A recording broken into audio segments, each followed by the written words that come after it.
మనల్ని బలపరిచి స్థిరపరిచి ఆత్మీయంగా నడిపించేది ఆయనే.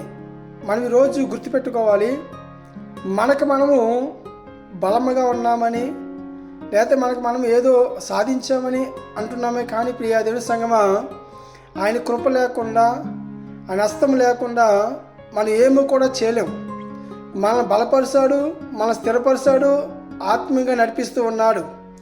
మరి ప్రభువుని యేసుక్రీస్తు మనందరూ నడిపించడానికి ఈ లోకానికి వచ్చినట్లుగా మనం చూస్తూ ఉంటాం.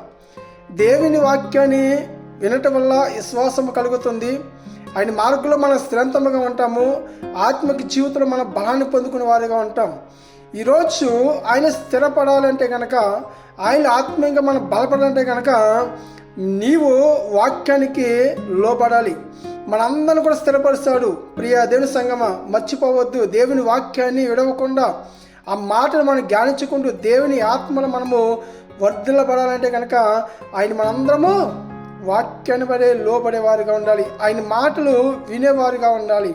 దేవుని వాక్యాన్ని అనుసరించేవారుగా ఉండాలి. దేవుని యొక్క మార్గము స్థిరంతముగా ఉందని రోజు మనం తెలుసుకోవాలి. ప్రియ దేవుని సంగమా, దేవుని యొక్క మాట ఎల్లప్పుడూ నిత్య జీవం ఉంది. ఆ జీవములో మనం ఉన్నామా లేదా, నిత్య జీవం మనం కలిగి ఉన్నామా లేదా ప్రతి ఒక్కరు కూడా ఆలోచన